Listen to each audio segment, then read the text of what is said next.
All right. Well, thank you very much for the opportunity to share with you my experience, and which is based on, to a large extent, on my experience in Haiti. Um, what is special about disaster orthopedics as mass casualties is summarized in the next two slides. It's a really overwhelming physically, mentally, professionally type of and volume of casualties. There's new type of pathology for many of us, and I don't think there's one single person here who has enormous experience doing amputations in mass casualties or earthquakes, because different countries, different continents, different nations and cultures present different problems. So to establish a very strict protocol is not easy. The new type of pathologies, or the types of pathology to be learned, are crash syndromes, in my opinion, delayed presentation of the injuries, and obviously amputations, as has been mentioned before me, is very overwhelming type of procedure that, even though we teach residents, we think we know as the trauma surgeons how to perform it. In this type of conditions, there are some peculiarities, some issues to be considered. And it's always a dangerous zone when you go to places like that. Dangerous because of the crime, sometimes from the local communities in certain countries, and obviously a risk of diseases which occur as a result of the natural disasters. Different culture, which presents different issues, as had been mentioned. In some nations, to perform amputation is near to impossible, even though it may save patients' lives. The important part is really to stage what we do and not to jump right away to the procedure which will solve the problem right away. Amputation is only the beginning, and it's always staged procedure. No external fixation. This is one of the techniques which is really important and can be your friend or enemy if you don't know how to use it. And call those of your friends who can help you. Today we live in a world of pretty avoidable communication, and what we know may not be sufficient. So having appropriate sources for the advice is extremely important. And remember, you're only human, you're not a Superman, and there are certain things you can do and certain things that you cannot do. And the big thing going for a mission like that is meeting people as local people, meeting your fellow orthopedic surgeons that come as you to assist, and it's all about people. Take pictures. It's a memory that you cannot forget, and it will always stay for the rest of your life, because experience that we experience, those of us who went to Haiti, is something that makes incredible impact on the rest of our lives. And don't forget to call home, because people at home are always think and care and keep communication going. And think about each individual, because one life saved is the life of the universe. We know it. It's a Bible, it's a Quran, it's whatever religion it is. It all implies the same. So. The mass casualty events are in our lives are earthquakes mainly, and wars. They both are still going on. Some are man-induced, some are induced by our nature. And you know, the devastating impact of the earthquake in Haiti. Close to 300,000 people perished. I spent some time on the ground and some time on the U.S. Navy ship Comfort, which is really a first-class medical facility which allowed to process an incredible number of patients and provided really tertiary care. And I was very surprised to find that even though the surgeons were with me were excellent people and good surgeons, but they lacked some knowledge in a field that is not as known to them. And this is crash syndrome and crash injuries. As been mentioned before, some surgeons performed very strange operations, and this is very unfortunate. I come from the city which experienced two earthquakes in the last century. The second in 1989, which took life of 62 people, and the second in 1906, which caused 300 people losing their lives. And the latest one being in Washington, D.C., just about 2 weeks ago, with a magnitude of 5.8. So natural disasters do lead to amputations. This is probably the leading type of pathology and procedure, and it's all due to the crash. We have to differentiate between the crash injury and crash syndrome. And even though I'm supposed to speak about the amputations, but really to me, crash is a very important part of it.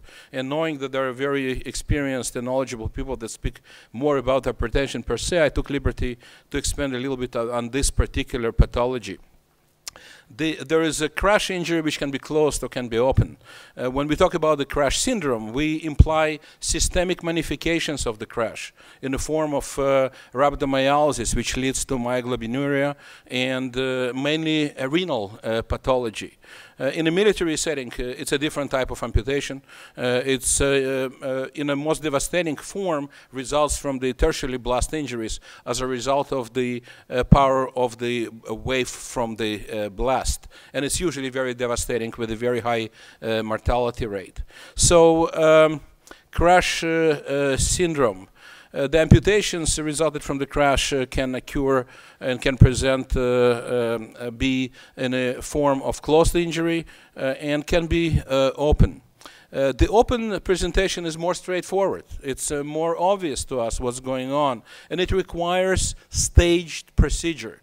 I cannot repeat more. Stage, stage, stage. Every time I came across a wound being closed primarily, even though it looked normal, it's not. You cannot appreciate initially the degree of damage because the muscular tissue undergoes very peculiar mechanism of changes after beyond 4 or 6 hours of crash, and the approach should be staged. Irrigation, debridement, irrigation, debridement, and we use wound walk, which is a really incredible device. When it came first to the market, I don't know, 7, 8 years ago, to be honest, I was a little bit skeptical. You know, I said, oh, what's going to happen to this wound? But really what it does is incredible. It creates a very nice semi-biological dressing, not only protecting the wound, but also actually cleaning it. And so it's a good technology to have. And obviously there are all kind of amputations that you can see. And when you close the wound too early, and when you don't perform appropriately staged debridement, you run into a situation like you can see on this slide with the secondary infection and whatnot. This situation is difficult when we deal with the closed type of injury. It's not an easy decision to make how to treat it. But once the 4 or 6 hours time gap passed, we face a situation when the approach is different. And to do fasciotomy or not to do fasciotomy. I don't know if there is a clear-cut approach in the world community. What shocked me a little bit on a side, and I can allow myself to say that as an American with a European background, I've seen it both ways. And surgeons are not always well knowledgeable about how to address this situation. They run into doing fasciotomies. It's almost like a residence approach. You see the swollen leg, you see the signs of a paler, pain out of proportion, all this peace and sometimes pulseless extremity. The first thing you want to do is fasciotomy. Well, this is wrong, and the fasciotomy can lead to very devastating results. So crash does often lead to the crash syndrome, not necessarily, but it often does. And the reason is rhabdomyolysis. And rhabdomyolysis can be a result of non-traumatic conditions, some psychiatric medications, some simply electrolyte abnormalities, polymyositis, dermomyositis can lead to rhabdomyolysis. But our presentation, our issue is really related to trauma, to disasters. And this is French doctor, Napoleon, physician, who I was thrilled to learn that he was the Napoleon's army favorite physician, who, by my town, I'm from Belarus, sustained incredible loss of, French army lost lots of people crossing Berezina River, and this is very well known in a history of war. Loret was an incredible surgeon. In one battle in Borodino near Moscow, he performed 200 amputations in one night. And near Berezina River, he performed over 300 amputations. And this is where I'm from, and that's where the battle took place. A little bit of history. And the issue of rhabdomyolysis and crash injury in a more new time came up during the London Blitz at the beginning of the Second World War. And you can see the pathophysiology of the cell injury which takes place, and it's a matter of time. And once you reach 4 hours, there is not too much you can do. The injury is irreversible. And what happens often in a crash, the extremity is crushed, squeezed by the foreign debris, and all these changes occur with the cells. And all the bad guys, myoglobin and other things, are within the compartment of the squeezed extremity. And this is very important thing to remember, because once you release potassium, once you release myoglobin, once you release purines and other toxins, you can lead to cardiac arrest, to renal failure, to respiratory distress, and all these bad things. This is a girl who was 5-year-old trapped by debris of the crashed building, and father was looking for her for 5 days and couldn't find, and finally they found her hanging on her arm, and it happened that the Israeli field hospital found her and performed primary amputation, because obviously releasing the extremity and trying to salvage her arm may lead to all the bad things with the myoglobin, purines, etc., etc., releasing into the circulation and either killing the patients or leading to incredible renal and cardiac problems. So you want to avoid this situation. Crash syndrome can present in different ways, and sometimes can present in a sort of very innocent form. But when it can present, like in this case, with some redness and swelling, the extremity can be very swollen and pulseless, and nevertheless it's not vascular per se compromise. It's inability to assess patient's vascular condition because of the crash, and the approach should be very different. Before the extrication of the extremity, the goal of the treatment is to deal with this very important issue, metabolic changes. And this is medical treatment. We treat patients with a large number of IV solutions, and giving patients bicarbonate, trying to alkalinize urine, preventing the renal failure. There is room for hyperbaric oxygen chamber, but so far the earthquakes occur more in the areas where this type of facility is not very available, and obviously not available in the large numbers for a large population. But there is some effect that it can be used and helpful. This again the case when patients present within first 6 hours, fasciotomy is done, and fasciotomy is done in again staged way, debriding the dead tissue, using the wound vac, and closing the skin, and most of the time in the form of primary delayed closure. So most of the earthquakes, fasciotomy is done past 12 hours. And if fasciotomies are done, they done so late, they are complicated by infection. And this is an example of guillotine amputation, which also presented in the form of infection, and one of the reasons why it was told before this is not the most appropriate way of performing amputations. It's been found that if osteotomy is done in this type of presentation, the rate of infection is high. In a Marmara earthquake, the rate of infection was 25% in those cases where fasciotomy was done, and mortality was twice as high for this type of patients.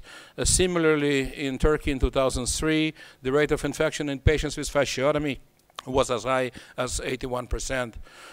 Group from Rambam Medical Center in Haifa, Dr. Rice, Michelson, who was here earlier today, and better urologist, found that really there is no room for fasciotomies if the presentation of the crush injury is delayed. Really, there may be room for fasciotomy when initially patients presents in a kind of a pending compartment syndrome, and you can measure the compartment pressure and you don't see it, but once the pressure is going up, maybe there is a way to do fasciotomy in a more semi-elective way.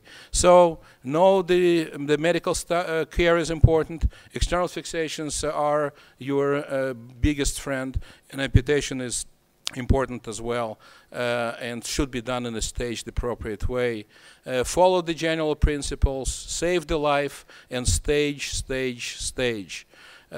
You have to have a OR available. If the patient is bleeding, there is a room to do fasciotomy, unless tourniquet is helpful to temporize things. And if the extremity is infection, in this type of situation, there is not much room for salvage type of procedures.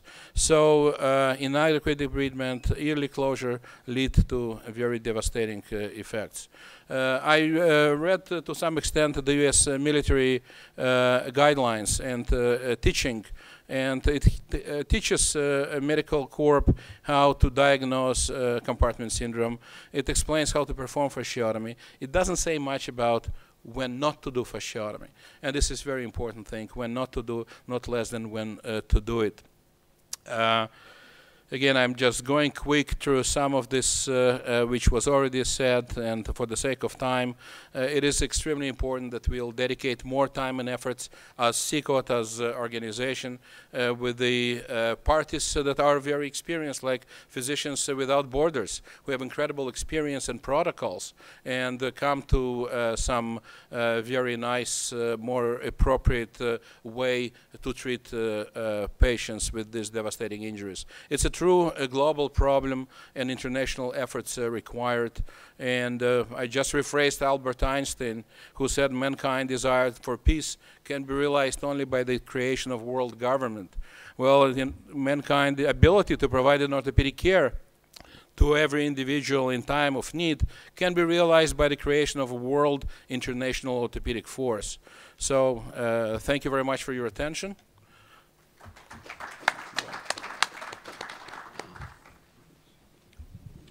Thank you.